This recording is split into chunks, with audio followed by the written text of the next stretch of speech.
Hello बच्चों, कैसे हो आप सब। उम्मीद करते हैं कि आप सब बहुत अच्छे होंगे और आपकी तैयारी जो है वो अच्छे ढंग से चल रही होगी। तो आज हम UP board Hindi class 10th में हमारा सूरदास का जो पद है वो हम उसकी व्याख्या देख रहे हैं। तो आज हमारे 8वीं व्याख्या है, पद्यांश नंबर 8 की व्याख्या हम देखेंगे। इससे पहले 7 नंबर पद्यांश तक हम व्याख्या देख चुके हैं। उसकी व्याख्या अगर आपको कोई बच्चा उस व्याख्या को ना देख पाया हो तो हमारे इस चैनल पर बायोबोट टॉफी मैम हिंदी मीडियम पर जा कर के वो पुरानी जो वीडियोज हैं उनको देख लें, क्योंकि वो वीडियो भी इम्पोर्टेंट है एग्ज़ाम की दृष्टि से। तो अगर पीछे की वीडियो आज आप देख लेंगे, उसकी व्याख्या समझ लेंगे, तो आगे की वीडियो को आगे की जो व्याख्या है, आगे के जो पद्यांश है वो आपको समझने में थोड़ी सी आसानी होगी। तो हम यूपी बोर्ड क्लास 10th की जो हिंदी है उसका पहला पद में पहला पाठ सूरदास के पद, सूरदास के पद सूरदास द्वारा रचित जो पद है उसको हम उसकी व्याख्या देख रहे हैं। तो आइए हम देखते हैं पद्यांश नंबर 8 की व्याख्या। अब देखो, जो श्री कृष्ण है वो उद्धव को भेजते हैं कि उनके ज्ञान की परीक्षा लेने के लिए कि आप जाओ और अपने ज्ञान से हमारे जो गोकुल के लोग हैं, जो गोकुल के निवासी हैं, जो गोपियां हैं, जो ग्वाले हैं, उनको आप अपने योग के ज्ञान से संतुष्ट करो। तो उद्धव जो है वो गोकुल आए हुए हैं और उनकी गोपियों को अपना ज्ञान दे रहे हैं, गोपियों से सवाल जवाब कर रहे हैं। तो उसी क्रम में अब गोपियां कह रहे हैं कि उद्धव मन न भय 10-20। हे उद्धव, मन जो होता है वह 10-20 नहीं होता, यानी एक ही मन होता है। हमारे पास कोई 10-20 मन नहीं है। ठीक, उद्धव मन न भय 10-20। हे उद्धव, मन 10-20 नहीं होते हैं। एक हो तो सो गयो श्याम सन। एक ही तो था, एक ही तो मन था जो श्याम के साथ चला गया। श्याम मतलब कृष्ण के साथ, श्री कृष्ण के साथ चला गया। एक हुतो सो गयो श्याम संग, एक ही तो मन था वह भी श्याम के साथ यानी श्री कृष्ण के साथ चला गया। को अवराधे ईश, अवराधे मतलब आराधना करना, पूजा आराधना करना। ठीक, अब किस मन से हम दूसरे ईश्वर की आराधना करें। जब हमारे पास मन ही नहीं है तो बिना मन के तो किसी की भक्ति होगी नहीं। तो जो हमारा मन था वो श्री कृष्ण के साथ चला गया, तो हम किस मन से दूसरे ईश्वर की आराधना करें। अब देखो, जो उद्धव हैं वो गोकुलवासियों से कहते हैं, गोपियों से कहते हैं कि तुम निराकार ईश्वर की आराधना करो, योग के माध्यम से तुम जो निराकार ब्रह्म है उसकी पूजा करो। तो गोपियां अपना पक्ष रख रहे हैं कि कह रहे हैं हे उद्धव, हमारे पास 10-20 मन नहीं है, एक ही मन था जो श्याम के साथ चला गया। अब हम किस मन से दूसरे ईश्वर की आराधना करें। यहाँ तक समझ में आया। अब इंद्रिय शिथिल भई केशव बिन, जो हमारी इंद्रियां हैं ना, आँख कान नाक जो इंद्रियां हैं, शिथिल भय केशव बिन, श्री कृष्ण, केशव मतलब श्री कृष्ण, यहाँ भी केशव जो आया है श्री कृष्ण के लिए आया है। ठीक, तो इंद्रिय शिथिल भय केशव बिन, हमारी जो इंद्रियां हैं वो कमजोर हो गई हैं। शिथिल मतलब कमजोर हो गई, काम करना बंद कर दी है। इंद्रिय शिथिल भई केशव बिन, केशव के बिना यानी श्री कृष्ण के बिना जो हमारी इंद्रियां थी वो काम करना बंद कर दी हैं, वो कमजोर हो गई हैं। इंद्रियां जो थी वो केशव के बिना, हमारी जो इंद्रियां थी वो केशव के बिना कमजोर हो गई हैं, काम करना बंद कर दी हैं, अब उनसे ज़्यादा काम नहीं होता। ज्यों देहि बिन शीश, और हमारी स्थिति ऐसी हो गई है कि जैसे बिना सिर के शरीर होता है, शांत पड़ा रहता है, वही स्थिति अब हमारी हो गई है जब से श्री कृष्ण गए हैं। अब आशा लाग रहत तन स्वासा जीव कोट बरिस, अब हमारे शरीर में, तन मतलब यहाँ देखो तन दिया है ना, तन मतलब शरीर, श्वासा मतलब सांस, आशा मतलब आशा में, उम्मीद में। अब इसी उम्मीद, इसी आशा में हमारे तन में जो सांस चल रही है, ठीक, आशा लाग रहत तन स्वासा।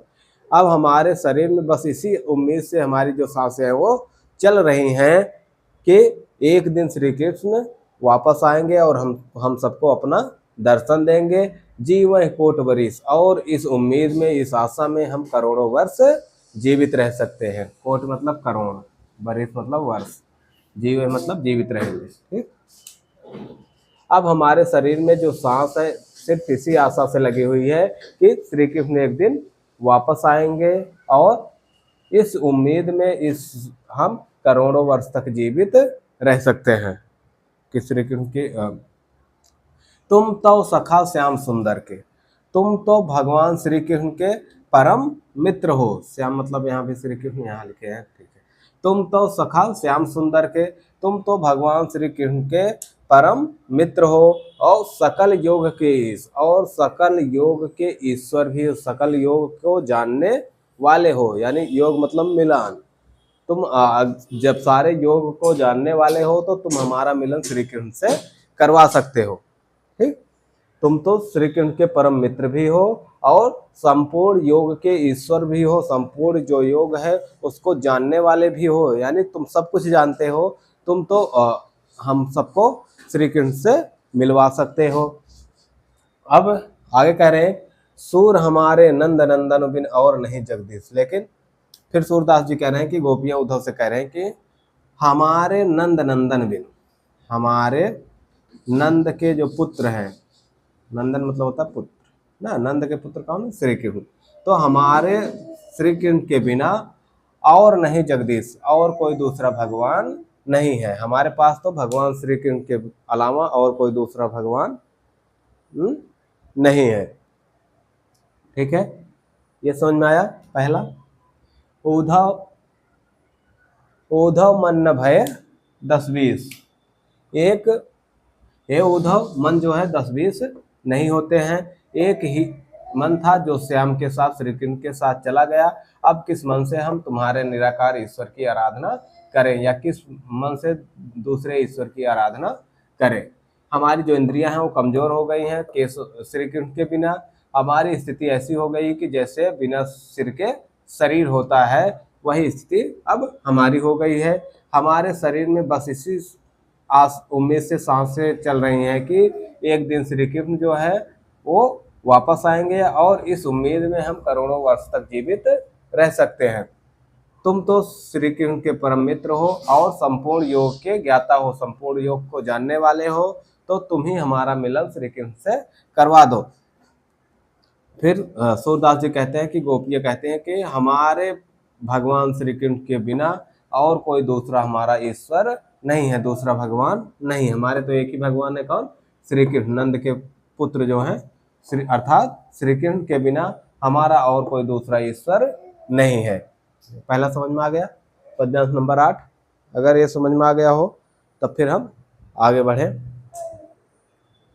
चलो पद्यांश नंबर 9 देखते हैं। ये बोर्ड एग्जाम की दृष्टि से बहुत ही महत्वपूर्ण है, कई बार एग्जाम में आ चुका है ये वाला। ठीक, पद्यांश नंबर 8। अब देखो, उद्धव से फिर गोपियां कह रहे हैं कि उद्धव जाओ तुम्हें हम जाने, हे उद्धव जाओ हम तुमको पहचान गए, जान गए। ठीक, उद्धव जाओ तुम्हें हम जाने, हे उद्धव जाओ हम तुमको जान गए। जान गए मतलब समझ गए, पहचान गए। श्याम तुम्हें हाउ कौ नहीं पठे हो, श्याम ने तुमको यहाँ नहीं भेजा है, तुम हाउ बीच भुलाने, तुम भूल करके हम लोगों के बीच में आ गए हो। ठीक, श्याम ने तुमको यहाँ नहीं भेजा है, तुम भूल करके हम सबके बीच में आ गए हो। ब्रज नारिन सौ जो कहत हो, बात कहत न ल जाने। ब्रज की नारियों से, ब्रज की स्त्रियों से तुम योग की बात कर रहे हो, और बात कहत न ल जाने, और इस बात को कहते हुए तुम्हें तनिक भी लज्जा नहीं आ रही है। ठीक, ब्रज की नारियों से तुम योग की बात कह रहे हो, और इस बात को कहते हुए तनिक भी तुम्हें लज्जा नहीं आ रही, शर्म नहीं आ रही है। बड़े लोग न विवेक तुम्हारे, ऐसे भय अयाने। भले ही तुम बड़े हो लेकिन तुम्हारे पास बुद्धि नहीं है। विवेक मतलब बुद्धि। भले ही तुम बड़े लोग हो, बड़े विद्वान हो और बड़े लोग हो, लेकिन तुम्हारे पास बुद्धि नहीं है। ऐसे भय अयाने, तुम ऐसे कैसे अज्ञानी हो सकते हो। ठीक, ऐसे भय अयाने, तुम ऐसे कैसे अज्ञानी हो सकते हो। हम सौ कही लई हम सही कहे, जी गुण ले सयाने। तुमने यह बात हमसे कही, हमने सह ली, सुन ली। ठीक, कौन सी बात कि योग के तुम योग करो, श्री कृष्ण की भक्ति छोड़ दो, योग के माध्यम से तुम ईश्वर की आराधना करो, निराकार ब्रह्म की भक्ति करो। ये सारी बातें जो है तुमने हमसे कही, हमने सह ली। जी ये गुण ले सयाने, तुम अपने आप को बहुत बड़े ज्ञानी मत समझो। ये बात अब जाकर के किसी और से मत कहना। सयाने मतलब ज्ञानी, समझदार ना। तुमने जो बात ये कही है, अब यह बात किसी और गोपियों से मत कहना। ठीक, कहाँ अबला कहाँ दशा दिगंबर मस्ट करो पहचाने। कहाँ हम अबला स्त्रियां और तुम ज्ञान हमको बता रहे हो ऐसे कि जिसमें दशा दिगंबर की हो। दिगंबर का मतलब जिसमें आपका आपको वस्त्र धारण नहीं करना होता, आपकी दिशाएं हैं जो आपका वस्त्र होते हैं, उसको दिगंबर कहा जाता है। तो कहाँ कह रहे हैं कि हम लोग कहाँ अज्ञानी स्त्रियां, अबला नारी, और तुम हमको ऐसी दशा बता रहे हो कि जिसमें निर्वस्त्र रहना पड़ेगा, दिगंबर की स्थिति बता रहे हो। मस्ट करो पहचाने, बस करो, अब हम तुमको पहचान गए कि तुम्हारा उद्देश्य क्या है, तुम किस लिए यहाँ आए हो। साच कहो तुमको अपनी सौ, सच कहो तुमको अपनी सौगंध। गोपियां उद्धव से कह रहे हैं कि सच कहो, सच सच बताओ, तुमको अपनी सौगंध। बूझत बात निदाने, बस हमारी एक बात का निदान कर दो। ठीक, सूर श्याम जब तुम्हें पठाई हो तब न कब मुस्काने। सूरदास जी कहते हैं कि गोपियां उद्धव से कहती हैं कि भगवान श्री कृष्ण जब तुमको यहाँ भेज रहे थे, तब वह क्या तनिक भी मुस्कुराए थे। बस इतनी बात तुम बता दो कि जब श्री कृष्ण तुमको यहाँ भेज रहे थे, क्या वह तनिक भी मुस्कुराए थे। यानी अगर मुस्कुराए होंगे तो तुमको यहाँ पर भेज रहे थे तुम्हारी परीक्षा लेने के लिए, तुम्हारा ज्ञान परखने के लिए। ऐसा गोपियां पूछ रही हैं उद्धव से। तो उद्धव जाओ, हम तुमको पहचान गए, श्याम ने तुमको यहाँ नहीं भेजा है, तुम भूल करके हम सबके बीच में आ गए हो, ब्रज की नारियों से योग की बात कर रहे हो, और यह बात कहते हुए तनिक भी तुमको लज्जा नहीं आ रही है। तुम बड़े लोग हो, तुम्हारे पास विवेक नहीं है, तुम ऐसे अज्ञानी कैसे हो सकते हो। हमसे तुमने यह कही, हमने सह ली, सुन ली, लेकिन तुम इस बात को अब किसी से कहना मत। ठीक, जी गुण ले सयाने। अब इस बात को तुम अच्छी तरह से मान लो कि इस बात को अब किसी से तुम कहना मत। हम कहाँ अबला नारियां और तुम कहाँ हमको दशा दिगंबर की स्थिति बता रहे हो। जाओ, बस करो, अब हम तुमको पहचान गए हैं। सच सच बताओ, तुमको अपनी सौगंध, हमारी एक बात का समाधान कर दो, निदान कर दो। सूरदास जी कहते हैं कि गोपियां उद्धव से कहती हैं कि श्याम ने जब तुमको भेजा तब क्या हुआ, तनिक भी मुस्कुराए थे। यानी श्री कृष्ण ने जब तुमको भेजा तब वह क्या, तनिक भी मुस्कुराए थे। ये होगी आपकी पद्यांश नंबर 9 की व्याख्या। तो अब हम अगले वीडियो में मिलेंगे। आप हमारे चैनल को ज़्यादा से ज़्यादा सब्सक्राइब करो, और जो बच्चे बोर्ड की तैयारी कर रहे हैं उन तक इस चैनल को पहुँचाइए। फिर हम आपकी पूरी बोर्ड की तैयारी इसी चैनल पर करवा देंगे। धन्यवाद।